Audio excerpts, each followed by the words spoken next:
जय Hind friends UPSC optional के second paper निबंध निलय के तहत आज अभी आप सभी के सामने ये अज्ञेय जी का संवत्सर करके निबंध है, उसके बारे में देखने जा रहे हैं। देखिए, अज्ञेय जी के बारे में अगर संक्षिप्त परिचय बताया जाए तो एक तरीके से उनको एक कवि, कथाकार और साहित्यिक चिंतक के तौर पे हम जानते हैं।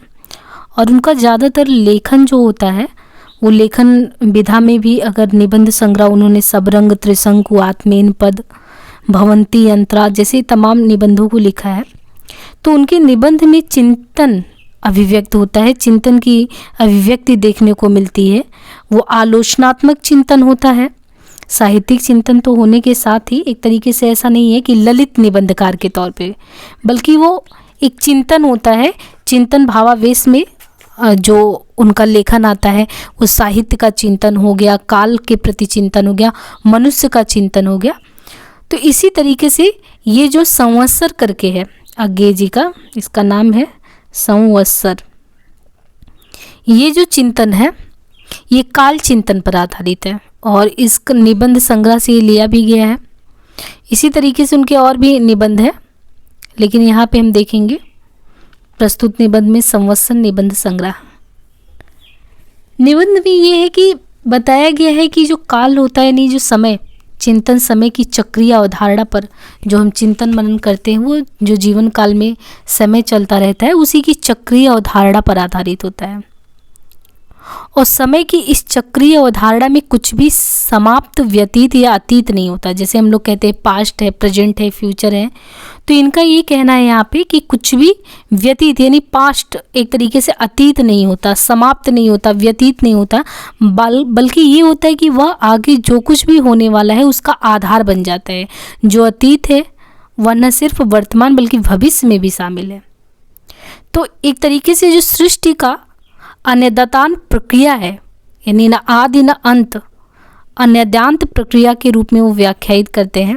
और निबंध एक चिंतन प्रधान निबंध है, तो इसमें उनकी व्यक्तित्व व्यंजकता प्लस आत्मीयता, सहृदयता और पठनीयता, उन सभी तत्वों की मौजूदगी यहाँ दिखती है। गंभीर दार्शनिक प्रवृत्ति वाले हैं।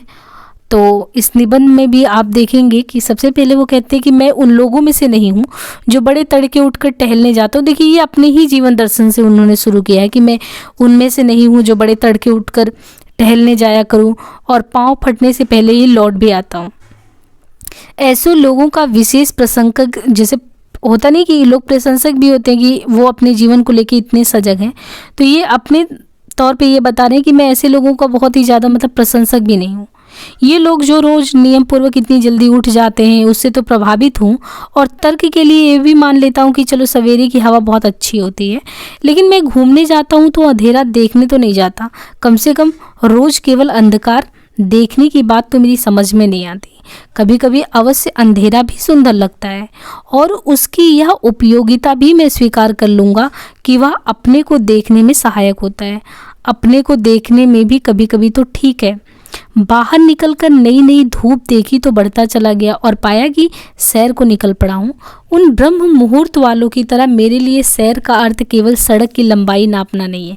यहीं पे आता है कि आखिर हम संवत्सर निबंध में अपने लिए कौन सा जीवन दर्शन ढूंढ पाएंगे।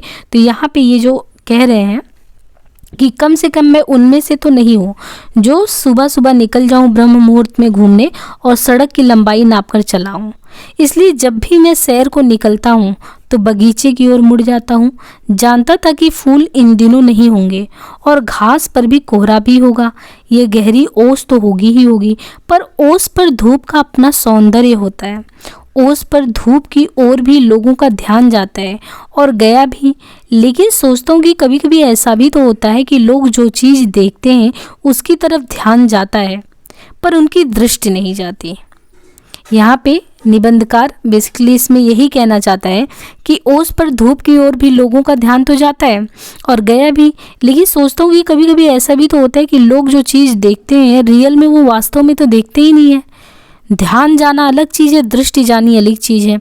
जब ओस की एक बूंद को ही मान लीजिए, आप एक एग्जाम्पल में लीजिए कि आप उसे देखें और सवेरे की धूप में देखें तो आपको उसमें कुछ अलग दिखेगा, कुछ देखने की चीज़ होगी। कैसी उसके भार में भी, उसके भी भार से घास की अनी नीचे को झुक जा सकती है। कितनी नरम है घास, लेकिन कितनी जिजीविषु है। धूप में ओस की बूंदें कैसे चमक उठती हैं और धूप किरणों को रंग में विकिरित कर देती हैं। छायावादी मुहावरे में इसी बात को कहें तो मरकत शिला पर हीरक कण बिखरे हैं।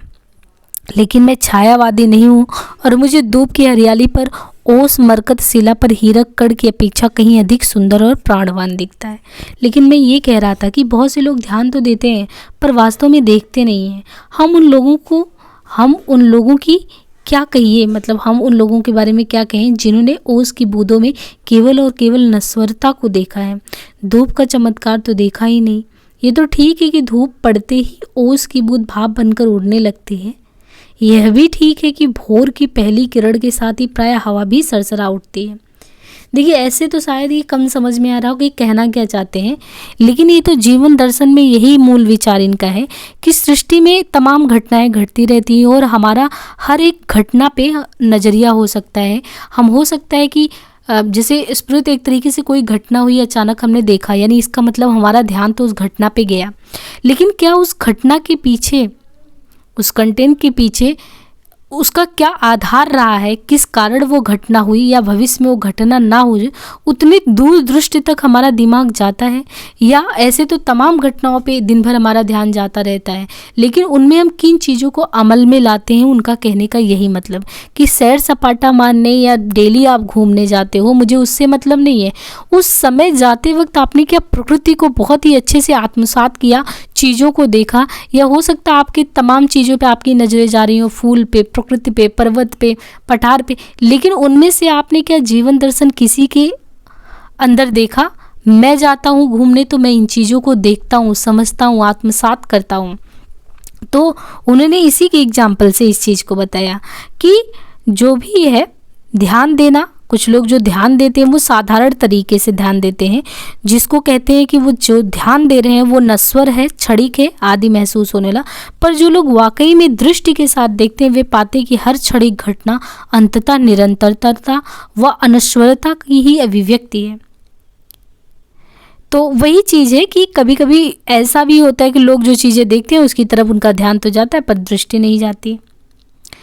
वस्तुतः आगे पर बौद्ध दर्शन का भी गहरा प्रभाव दिखता है, जिसे उन्होंने इस निबंध में स्वीकारा भी है कि बौद्धों का भी मानना है कि कुछ भी नित्य नहीं है, कुछ भी नित्य नहीं है, पर हर क्षणिक वस्तु अर्थ क्रियाकारित्व अर्थात उत्पादन की क्षमता से युक्त होती है। यानी कोई भी क्रिया, कुछ भी आप कर रहे हैं वो प्रोडक्टिव वे में कैसे होता है, उत्पादन की क्षमता से युक्त कैसे होता है, तथा अपने नाश से पहले किसी भी नवीन वस्तु को उत्पन्न कर जाता है। आगे यही भाव पेड़ से झरते हुए पत्ते के उदाहरण से भी स्पष्ट करना चाहते हैं, आगे वो पढ़ेंगे। यहाँ तो उन्होंने धूप से जो थी कि धूप की पहली किरण कैसे होती है, और देखने वाले तो बहुत ही गंभीरता से इन चीज़ों को भी नहीं देखे, तो उन्होंने बहुत ही अच्छे से ये वर्णन किया सौंदर्य का कि देखिए घास की पत्तियां कैसे सरसरा उठती हैं, हिल उठती हैं, ओस की बूंदें एक दूसरे से मिल जाती हैं और मिलते ही भार के कारण झड़ जाती हैं। देखने वालों ने तो कभी भी इस चीज़ को देखा नहीं कि उस मिलन का क्षण भी कितना नश्वर है, यानी वो मिला और नष्ट हुआ। लेकिन जो लोग देखना भूल कर केवल ध्यान देने में खो जाते हैं, वे ध्यान भी तो पूरा नहीं देते। नहीं तो ध्यान भी, तो ये बात भी आनी चाहिए कि ये सारी की सारी छोटी क्रियाएं एक महान प्रक्रिया का अंग है। यानी जो भी छोटी छोटी वो ओसों का मिलना, गिरना, तो ये सब एक महान प्रक्रिया के अंग, और वो महान प्रक्रिया ना शांत है ना नश्वर है। अगर हमें जो भी सामने है उसे देखना नहीं है, उसकी ओर केवल ध्यान ही देना है, तो ध्यान देने की बात नश्वरता की नहीं है, बल्कि इस अनद्यांत प्रक्रिया का ही है। ओस की बूंदें ही क्यों, मैं तो झरते पत्ते को देखकर भी अटक जाता हूँ। तो इनका कहने का मतलब एक दो जैसे साहित्य कर्मी जो सृजक है वो एक पत्ते को, झरते पत्ते को भी देखकर अटक जाता है कि सचमुच मैं अटक जाता हूँ कि पहले झरना ही लीजिए, एक तरफ वो झरकर गिरता है तो दूसरी तरफ वो झरना प्रपात की स्रोतस्विता में पत्ता भी झरता है, और वन झरना भी झरता है, और वन झरने की धार भी झरती है, और उसका झरना ही अनंत प्रक्रिया है। झरता पत्ता भी अगर एक ओर अपने अंत का संकेत देता है तो दूसरी ओर क्या उस प्रक्रिया का भी संकेत नहीं देता जिसमें अंत है ही नहीं, केवल और केवल अर्थ क्रियाओं की संतानता है। इसलिए झरता पत्ता तो इनके लिए कहा है कि मैंने कई बार देखा, लेकिन हर बार उसमें इसीलिए अटक गया कि मेरी समझ में तो एक प्रक्रिया को पूरा करता है, यानी झरना झरता पत्ता हरी डाल से अटका।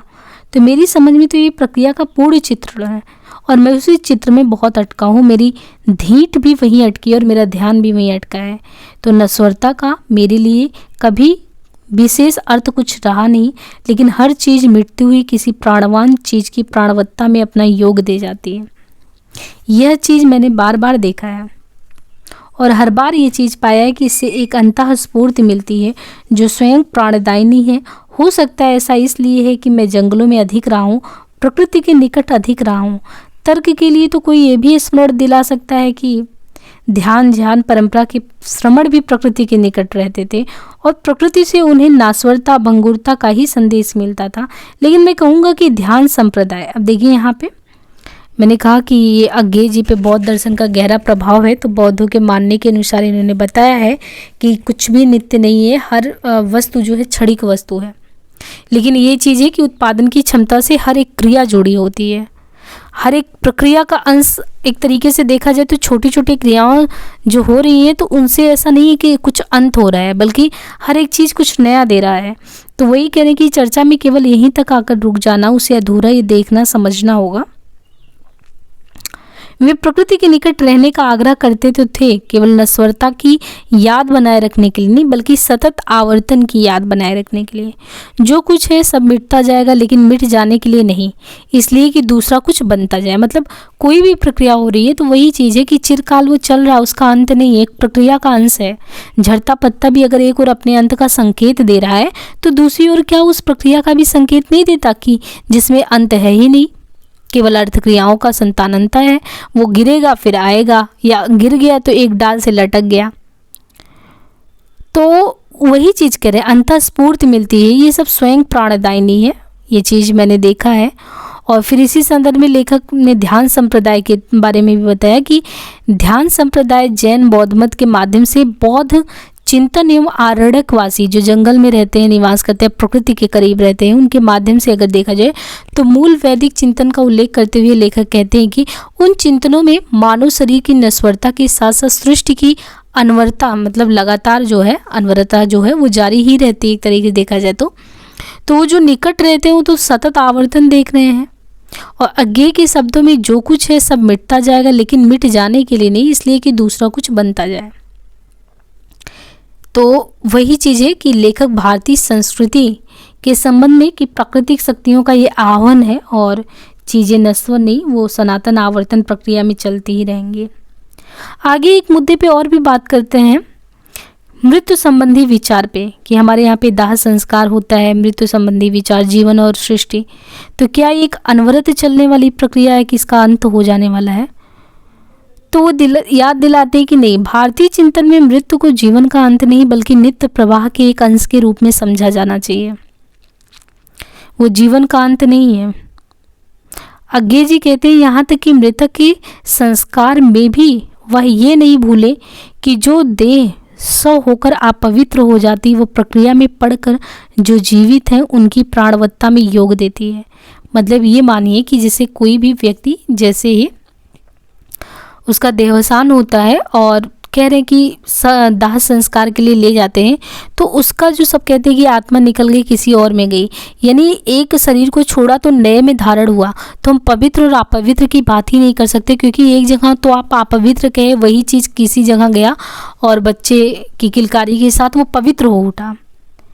तो कहने का यही मतलब है कि यहाँ तक कि मृतक के संस्कार में भी वह नहीं भूलें कि जो देह सौ होकर अपवित्र हो जाती, वो प्रक्रिया में पड़कर जीवित भी हो जाती है, उसकी प्राणवत्ता में योग देती है।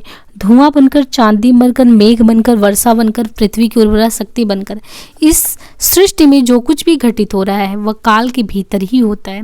इसी कारण लेखक काल को ही एक व्यक्तित्व प्रदान करते उसे संवत्सर कहते हैं, यानी काल के प्रति अखंड और अनवरत दृष्टि रखने वाले दृष्टा चिंतक की दृष्टि में ही संवत्सर ही सृष्टा था।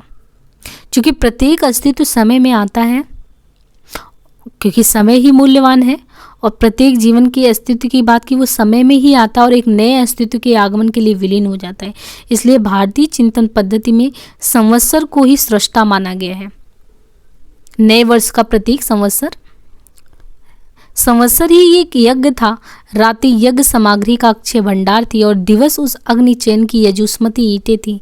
संवत्सर ही अग्नि था जो सबके भीतर क्रियाशील प्राण स्रोत है और इसलिए यज्ञ में जीव मात्र निरंतर योग दे रहा था, बिना उसके योग के संवत्सर की गति नहीं थी। यानी एक तरीके से जीवन नृत्य के चिरंतन चलने वाले इस क्रिया के दौरान लेखक ये भी कहते हैं कि मेरी समझ में तो ऐसा ही देखना है ध्यान। तो कभी कभी उन्होंने ये भी कहा है कि वनाश्रम में बैठा हुआ एक दर्शक चिंतक कैसे दृष्टा बन गया, क्योंकि वो दर्शक चिंतक सोच रहा है, वो इतना ही नहीं बहुत दूर दूर तक सोच रहा है। इसलिए तो कभी वो मरण का दार्शनिक नहीं, मतलब कि कभी मरण का दार्शनिक मैंने जीवन का ही दार्शनिक बना रहा और निरंतर जीवन का ही स्तमन करता रहा। यहाँ तक कि मृतक के संस्कार के बारे में भी बताया कि तो एक तरीके से वो दृष्टा देखता है कि प्रक्रिया सनातन है, प्रक्रिया भी है और सनातन भी है, इसलिए मूलतः स्थिर भी है और गतिमान भी है, शिव भी है और शक्ति भी है, पुरुष भी है और प्रकृति भी है, काल भी है और ऋतु भी है, सत्य भी है और ऋतु भी है। उस दृष्टा के लिए संवत्सर प्रजापति था, संवत्सर मृत्यु भी था, लेकिन वह विनाश नहीं करता था क्योंकि उसके पास ऋतु कर्म का अक्षय भंडार था। संवत्सर ही एक यज्ञ था, रात्रि यज्ञ सामग्री का अक्षय भंडार थी। तो संवत्सर के बारे में कि और ये भी नहीं कि बौद्ध चिंतन ने भी केवल नश्वरता को ही देखा, उसके लिए भी प्रक्रिया प्रधान थी और सनातन थी। नश्वरता तो था लेकिन वो तो बिल्कुल लक्षण मात्र था। उसके तर्क में भी तो काल सनातन था और दिक् की वैसी कोई सत्ता नहीं थी। आश्चर्य होता है जब आज हम पाते हैं कि आधुनिक वैज्ञानिक भी जब ये देखते हैं कि ना तो वह दिक् का सहारा लिए बिना काल को प्रमाणित कर सकते हैं, यानी समय काल को लिए, न काल का सहारा लिए बिना दिक् को प्रमाणित कर सकते हैं, तब वह देश काल सातत्य की अवधारणा करके मानो सारी समस्या ही टल जाता है। यह जो सातत्य है यह बौद्धों के संसार से कहाँ अलग है, यानी कहाँ अलग है जहाँ तक कि उस भेद को जान सकना हमारे लिए संभव है या होगा। इसी बात में ना कि बौद्ध चिंतक की अवधारणा में इसकी गुंजाइश थी कि हम कभी उस प्रक्रिया के बाहर चले जाएं, काल ही निर्वापित हो जाए, और वैज्ञानिक उस सातत्य से बाहर किसी तरह के होने की कल्पना नहीं करता। लेकिन जहाँ तक परिणाम का प्रश्न है, ना तो हम देश काल सातत्य के बाहर जाकर उसे देख सकते हैं, न निर्वाण में पहुंचकर जान सकते हैं कि वो क्या होता है। उसके बारे में कुछ पूछना अति प्रश्न हो जाता है। यम भी नचिकेता को यह आशीर्वाद देकर भी कि तेरे जैसे पूछने वाले और भी हुए क्या, इस प्रश्न पर पहुंचकर उसे टोक देते हैं। सचमुच कुछ प्रश्नों की सफलता इसी बात पर टिकी होती है कि हम उस प्रश्न तक पहुंच गए, उस प्रश्न का उत्तर भी हो इसकी अपेक्षा वहाँ नहीं रहती। दूसरे शब्द में ऐसे प्रश्नों का सही उत्तर यही होता है कि यह जिज्ञासु भाव लेकर हम जीवन की ओर लौट आए और उसे जिज्ञासुवत हो जाए।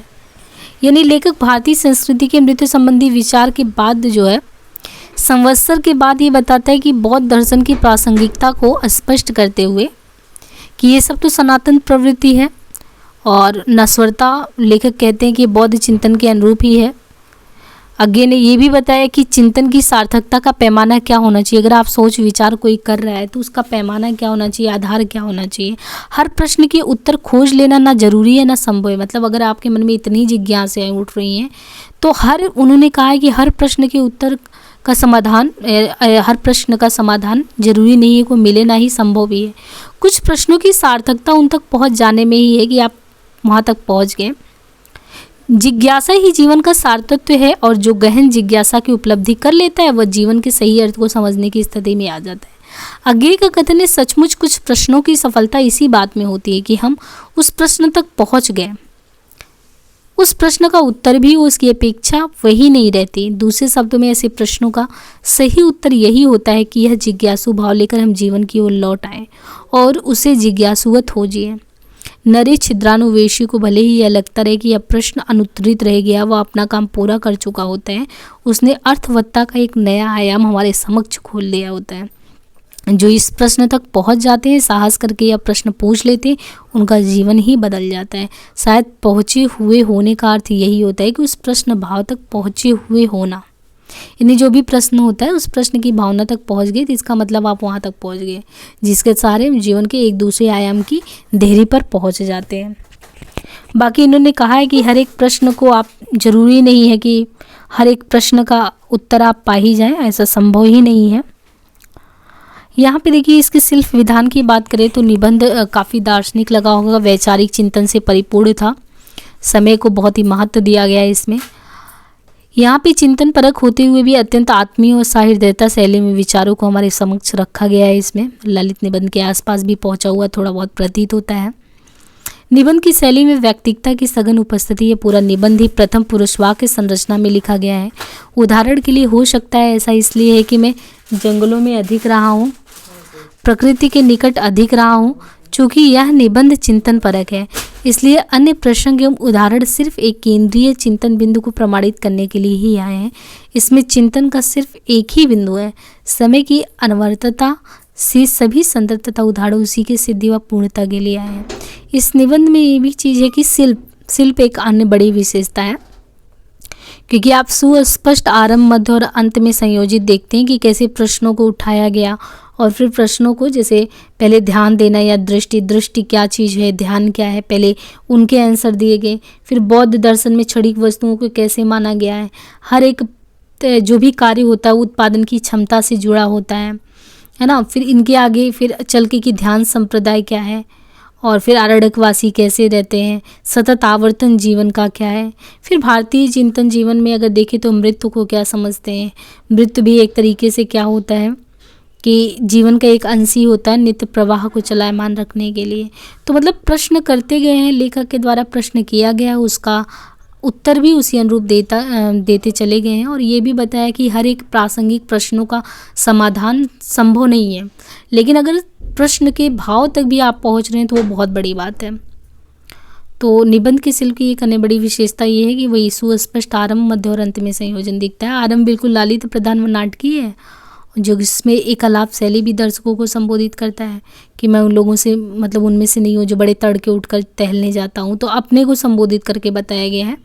लेखक ने अपनी निबंध शैली के अनुरूप अपने विचारों को स्पष्ट करने के लिए एक अत्यंत सुगठित 3 पंक्तियों की कविता भी रख दी है, जैसे झरना झरता पत्ता हरी डाल से अटक गया। कविता जिस प्रसंग में आई है उसको बिल्कुल पारदर्शी बना देता है कि लेखक आखिर कहना क्या चाहते हैं, तो वो चीज़ें बिल्कुल क्लियर दिखती हैं। देखिए तो फिर वैसे तो इसमें निबंध संग्रह में और भी निबंध हैं। अब यहाँ तक हमने निबंध को कंप्लीट करा दिया है। होपफुली आप लोगों को समझ में आ रहा हो। अपना प्रतिक्रिया इस पे ज़रूर दें और साथ ही साथ इसको लाइक शेयर सब्सक्राइब ज़रूर करें, क्योंकि जितने ज़्यादातर लोगों के पास ये कंटेंट पहुँचेगा हमें भी प्रेरणा मिलेगी कि आगे इस चीज़ को और भी कंटिन्यू किया जाए, अच्छे से बनाते रहें। और इसमें हो सकता है कि मैं बीच में, क्योंकि ये कंटेंट मिल नहीं पाते, तो फिर प्रोवाइड करूँगी PDF। इसके लिए लिंक प्रोवाइड कर देंगे डिस्क्रिप्शन में, जहाँ से आप इससे लिंक से ऐड होके वहाँ से PDF को ले सकते हैं। बाकी जो भी क्वेरी हो, कमेंट वगैरह, तो उसके थ्रू करिए, तो चीज़ों को हम आगे बढ़ाने की कोशिश करेंगे। बाकी आज के लिए इतना ही, धन्यवाद।